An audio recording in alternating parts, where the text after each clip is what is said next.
वर्ष 2025 कैसा रहेगा, हमारे दर्शक जानना चाहते हैं, इसके बारे में आप क्या कहना चाहेंगे?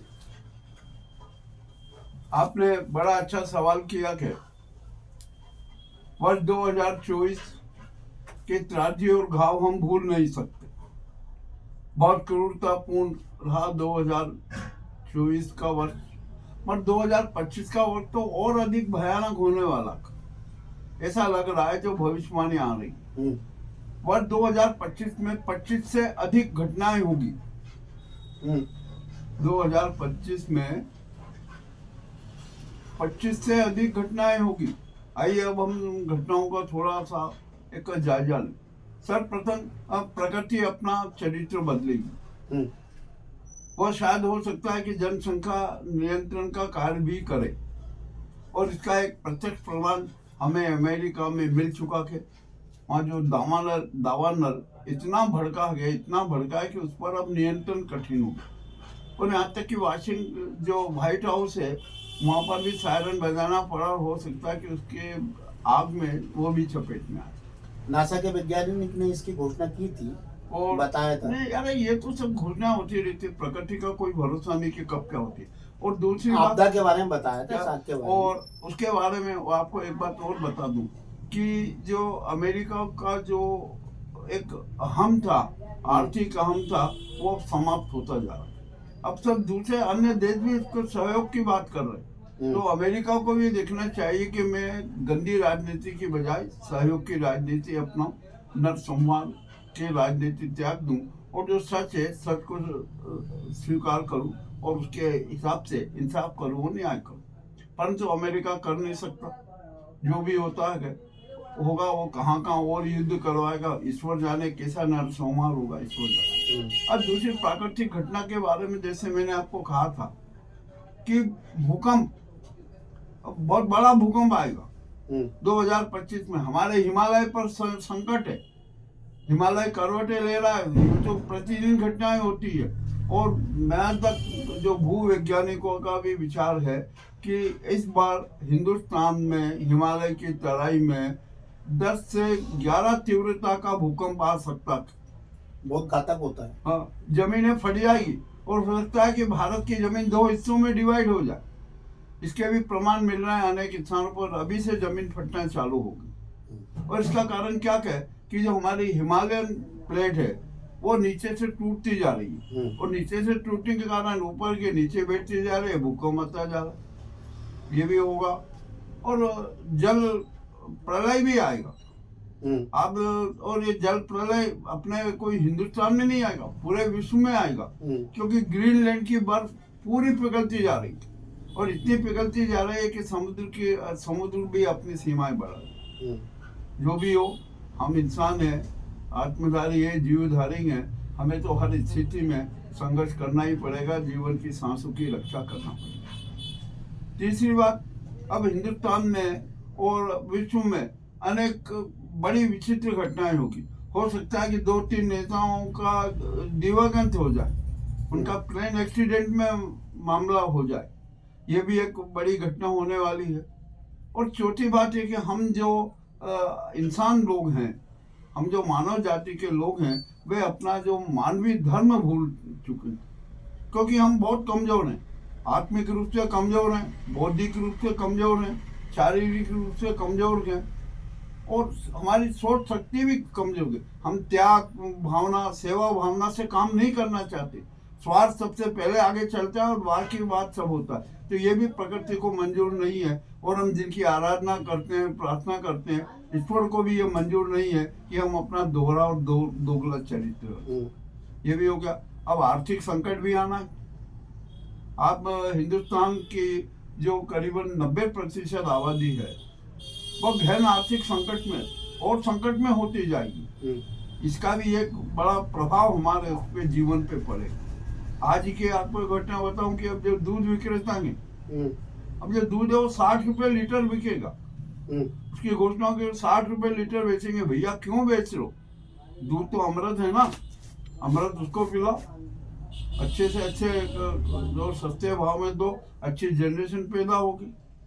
और हमारे जो देश के और विदेश के साधु संत हैं, जो आध्यात्मिक विभूतियां हैं, उनका चरित्र भी मुझे अच्छा नहीं लग रहा। वे भी अपने आप में बिगड़ा हुए चरित्र के नजर आ।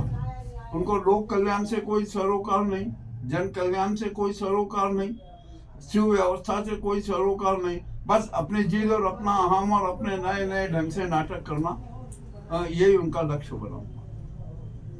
अब हमारे प्रयागराज में महाकुंभ हो रहा है, जो 144 साल बाद हो रहा।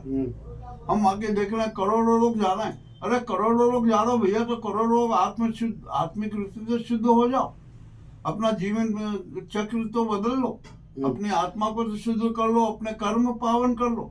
परंतु कोई कुछ नहीं कर रहा है, सब खाली जाना है, नहाने से आप कुछ भी कर लो, उससे क्या होना है? जब तक हम अपने आप में सशक्तिशाली नहीं बनेंगे, हमारी आत्मा सशक्त नहीं होगी, तब तक हम कुछ भी नहीं कर सकते।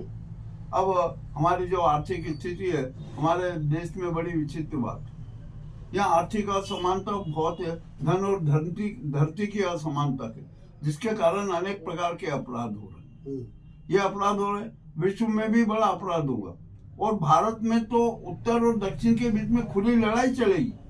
वे अलग अलग हो सकते हैं, ये भी स्थिति बन रही है।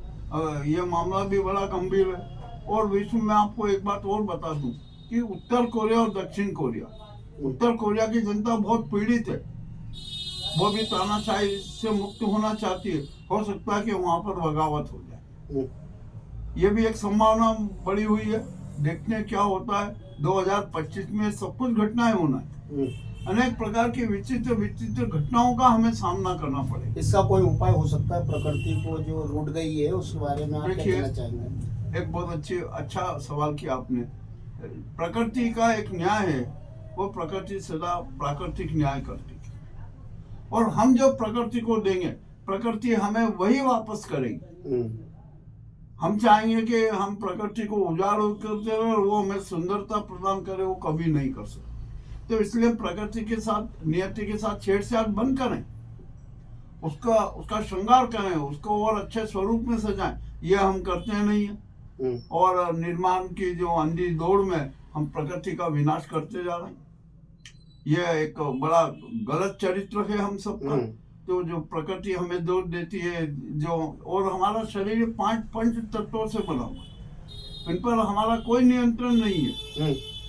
ये किसी भी प्रकार से अपना उग्र रूप धारण कर सकते हैं, और जो हमारे जीवन की आत्माएं हैं वो बढ़ा सकते हैं। आप बताना चाह रहे हैं दर्शकों कि पंच तत्व से ही हमने छेड़खानी की है क्या? वो कर ही रहे ना, जल से हम छेड़खानी कर रहे हैं, अग्नि से छेड़खानी कर रहे हैं, अनेक प्रकार के नाटक करते जा रहे हैं। और ये अब सब हमारा जो है, पृथ्वी से भी कर रहे हैं क्या? मतलब जैसे पृथ्वी से भी हम छेड़खानी कर ही रहे हैं। पृथ्वी से आप जो एक खनिज की जो होती है, उस खनन की एक सीमा होती है, आप सीमा से डबल सीमा तक खोद लो, तो प्रकृति भी कब तक बैलेंस बनाए रखेगी? जंगल भी काफी नष्ट कर दिए गए, और जंगल की तो यह हालत हो गई है। हमारे मध्य प्रदेश को, मध्य प्रदेश में अब तो 20% ही जंगल बचे, तो हमें शुद्ध हवा कहाँ से मिलेगी?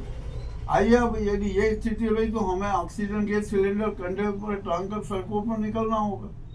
तो हमें प्रकृति की रक्षा करना चाहिए, उसका सौंदर्यीकरण करना चाहिए, वो हम कर नहीं पा रहे हैं। हर जगह चाहे अतिक्रमण और एक कचरा संस्कृति हो गई।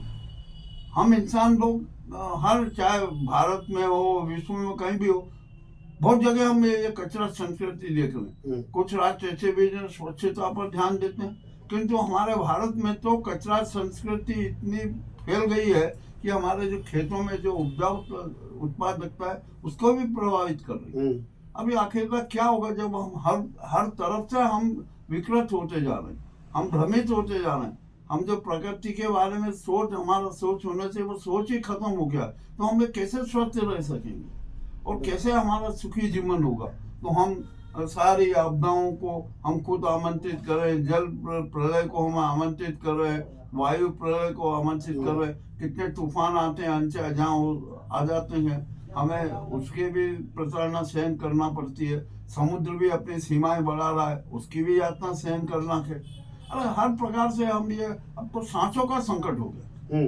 हम अब कैसे अपनी सांसों को सुरक्षित रखें, अपने जीवन को सुरक्षित? और सबसे बड़ी बात, मैं एक बात बहुत स्पष्ट कहता हूँ, ये अंधविश्वास नहीं है। जो पूरे विश्व में नरसंहार हुआ करे। हम्म, और जितनी भी आत्माएं जो बलात् निकाल ली गई हैं, जो अपने समझ से पूर्ण निकाल ली गई है, उनकी क्रूर हत्याएं हो गई है, उनकी आत्मा की बददुआ भी हमारे साथ चल रही है और पूरे विश्व के साथ चल रही है। आज हुआ होगा कुछ क्षेत्रों में, परंतु उसकी जो बददुआओं की और जो अभिशाप है वो हम पूरे मानव समाज को भुगतना पड़ रहा है, जीव मात्र को भुगतना पड़ रहा है।